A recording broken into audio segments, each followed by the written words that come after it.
Tired of dealing with annoying flies, fruit flies, and gnats in your home? The Zevo Flying Insect Trap is your ultimate solution. Don't wait. Check out the link in the video description now to get your Zevo Flying Insect Trap on Amazon and enjoy a bug-free home today.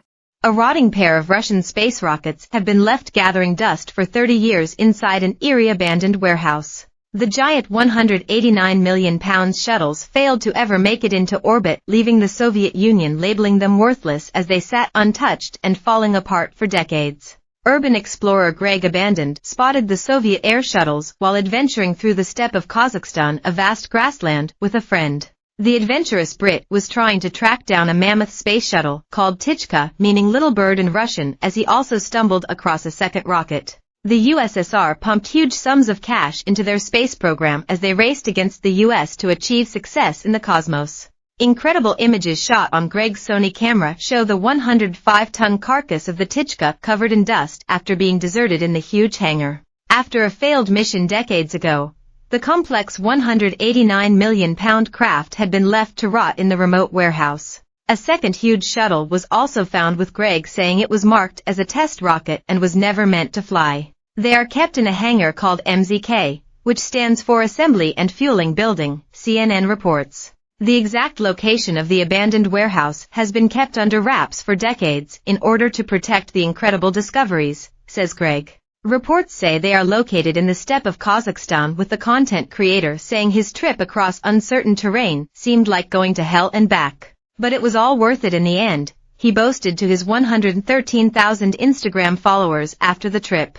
Opposite the warehouse sits an even creepier building filled with endless souvenirs from botched space missions. Inside there is a Soviet-designed 193-foot-tall Energia rocket dubbed Buran that was abandoned after a failed test run. The specially designed rocket only managed one successful journey to space during an uncrewed mission back in November 1988. It completed 2 orbits around the Earth before descending back to its launch site and landing horizontally on a runway just over 3 hours after being deployed.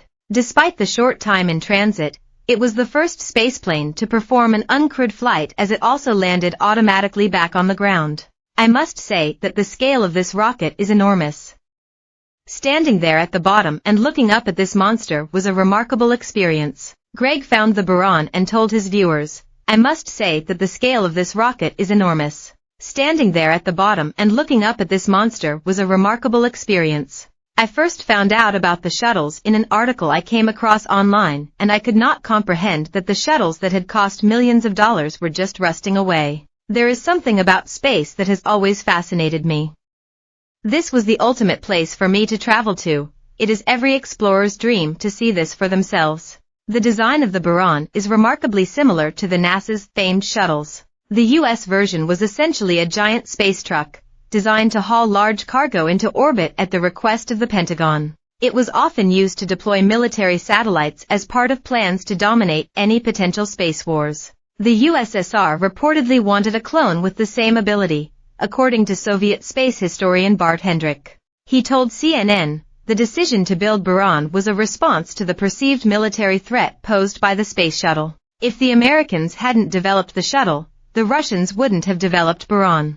To them it was just another part of the arms race." An Energia rocket was also found in the abandoned hangar. The Soviet space program was later suspended due to a lack of funds after just the first Buran flight. It was officially terminated in June 1993 by President Boris Yeltsin, who left the wasted structures to rot. Greg added, "At the time of its cancellation, 20 billion rubles, 189 million pounds, had been spent on the Buran program. Launched in the early 1970s and formally suspended in 1993, the Russian Buran program delivered a shuttle which orbited the Earth on November 15, 1988. Since then, in the middle of the desert in Baikonur, Russia sits and rusts away the holy grail of Urbex, 2 shuttles and the space rocket.